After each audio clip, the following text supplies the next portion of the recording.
Obviously, irrigation requires licensing.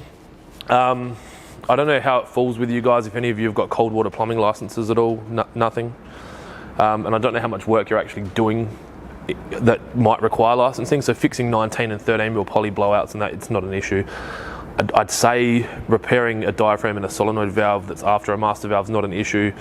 Most of the regulations around up to master valve, so they want a plumber to install the backflow and then to the master valve, and then the work that you're doing after that's generally covered as a non-licensed requirement. All that information is available on the Consumer and Business Affairs website. This is a general guide for training that I use for landscapers.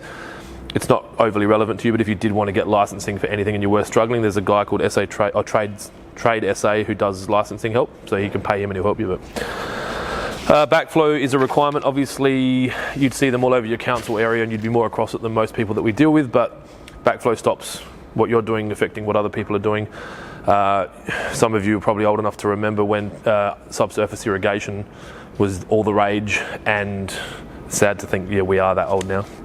And that there was the chemical called Treflan that was getting injected into the pipe to stop the roots from growing in, and you had to have 2 RPZs. Obviously that's not as much of a concern now. We've got drip tube that's got copper sulfate impregnated drippers and copper inside the drippers to stop the roots from intruding into the drip tube.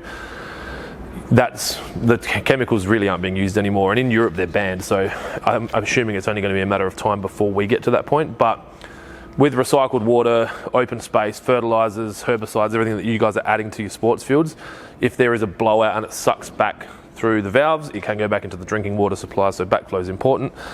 You guys would